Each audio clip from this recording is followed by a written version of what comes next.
44 साल से इंसाफ के तलबगार।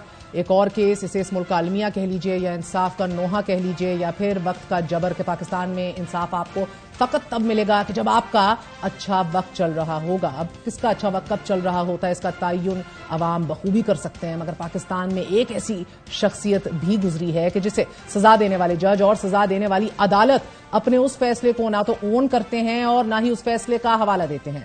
24 मार्च 1979 को सुप्रीम कोर्ट ऑफ पाकिस्तान ने इस मुल्क को पहला मुत्तफिका आइन देने वाले पहले मुंतखब वजीर आजम जुल्फिकार अली भुट्टो को सजाए मौत देने के फैसले को बरकरार रखा और फिर 4 अप्रैल 1979 को भुट्टो को रावलपिंडी सेंट्रल जेल में फांसी की सजा दे दी गई। वो फैसला कि जिसकी बुनियाद पर आइन बनाने वाले को सजा दी गई, आज सुप्रीम कोर्ट में उसी केस से मुतल्लिक सदारती रेफरेंस पर 11 साल बाद समाअत हुई कि जिसे बराह रास्त नशर भी किया गया। Chief justice of Pakistan justice Qazi Faez Isa की सरबराही में सुप्रीम कोर्ट का 9 रुकनी बेंच साबिक वजीर आजम जुल्फिकार अली भुट्टो से मुतल्लिक 44 साल 5 माह और 3 दिन कबल दिए गए एक फैसले और इसके बाद सामने आने वाले नतीजे के हवाले से एक मुकदमा सुन रहा है। समाअत के मौके पर साबिक सदर आसिफ अली जरदारी और बिलावल भुट्टो जरदारी समेत पीपल्स पार्टी के सीनियर रहनुमा कमरा अदालत में मौजूद रहे। नाज़रीन, समाअत के आगाज पर चेयरमैन पीपल्स पार्टी बिलावल भुट्टो ने फरीक बनने की दरख्वास्त दे दी और फारूक एच नाइक ने कहा कि मैं बिलावल भुट्टो की नुमाइंदगी करूंगा, कि जिस पर चीफ जस्टिस ने कहा कि आपको वुरसा के तौर पर भी सुन सकते हैं और बहैसियत सियासी जमात के भी। चेयरमैन पीपल्स पार्टी बिलावल भुट्टो के अलावा अहमद रजा कसूरी भी अदालत में पेश हुए। अहमद रजा कसूरी ने भी उनके वकील ने अदालत से यह कहा कि मेरे मौक़िल को भी सुना जाए, कि जिस पर चीफ जस्टिस ने फिर कहा कि हर कानूनी वारिस का हक है कि उसे सुना जाए। केस की समाअत लाइव लिंक से नशर होती रही। सवाल फिर पूछा गया कि ये सदारती रेफरेंस है तो क्या हुकूमत इसको अब भी चलाना चाहती है, कि जिस पर अटॉर्नी जनरल ऑफ पाकिस्तान ने कहा कि मुझे हदायत हैं कि सदारती रेफरेंस को हुकूमत चलाना चाहती है। जिसके बाद जस्टिस मंसूर अली शाह ने अटॉर्नी जनरल से कहा कि आप रेफरेंस का टाइटल पढ़ें, जिस पर अटॉर्नी जनरल ने रेफरेंस पढ़ना शुरू कर दिया। अटॉर्नी जनरल ने रेफरेंस में उठाए गए सवालात अदालत के सामने रखे और दलाइल का आगाज किया। चीफ जस्टिस ने इस्तफसार किया कि इसके बाद कितने सदर आए।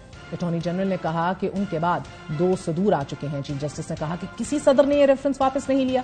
समाअत के दौरान एक मौके पर वकील फारूक नाइक ने यह कहा कि नसीम हसन शाह ने एक टेलीविजन इंटरव्यू में तस्लीम किया कि उन पर दबाव था, जबकि दूसरे इंटरव्यू में नसीम शाह ने कहा कि मार्शल लॉ वालों की बात माननी पड़ती है। इसी तरह दौरान समाअत अटॉर्नी जनरल की जानिब से भी जस्टिस नसीम हसन शाह के इंटरव्यू का हवाला दिया गया।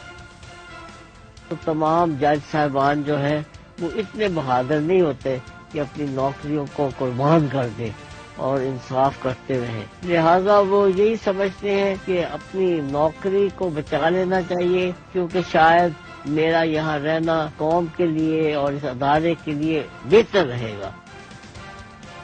इस दौरान अहमद रजा कसूरी रोस्टम पर आए और नसीम हसन शाह के एक अखबार में शाये इंटरव्यू का हवाला दिया, जबकि वकील फारूक एच नाइक ने कहा कि मैं इंटरव्यूज का ट्रांसक्रिप्ट और वीडियोज पेश करूंगा, जिस पर जस्टिस जमाल मंदोखेल ने कहा कि नसीम हसन शाह ने जो बयानात दिए क्या आप उन पर इन्हिसार कर रहे हैं, कि जिस पर चीफ जस्टिस काजी फाइज ईसा के बाईं तरफ बैठे जस्टिस मंसूर अली शाह ने सदारती रेफरेंस को लेकर अहम तरीन रिमार्क्स और ऑब्जर्वेशंस की।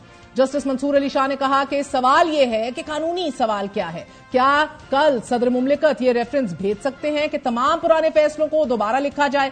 पूरा रेफरेंस तो टीवी इंटरव्यू के गिर्द घूमता है। जस्टिस मंसूर अली शाह ने फारूक एच नाइक को मुखातिब करके कहा कि सुप्रीम कोर्ट भुट्टो केस में फैसला सुना चुकी और नजरसानी भी खारिज हो चुकी। एक खत्म हुए केस को दोबारा कैसे देख सकते हैं?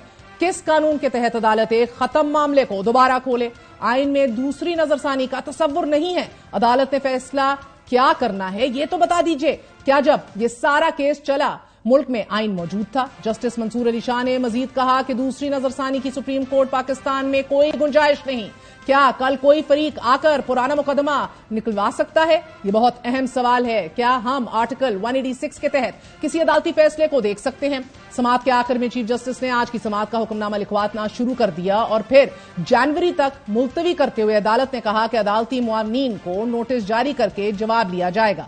नाज़रीन, आज सुप्रीम कोर्ट में सदारती रेफरेंस पर होने वाली समाअत माजी की राख से तारीख को दुरुस्त करने की कोशिश तो हो सकती है।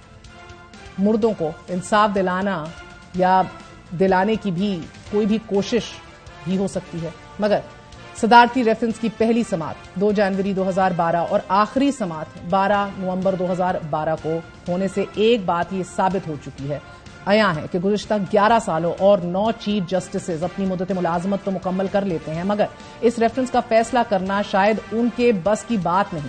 یہاں دلچسپ بات یہ بھی ہے کہ چیف جسٹس قاضی فائز عیسیٰ کی طرح اس سے قبل صدارتی ریفرنس کی سماعت کرنے والے چیف جسٹس کا تعلق بھی بلوچستان ہائی کورٹ سے ہی تھا۔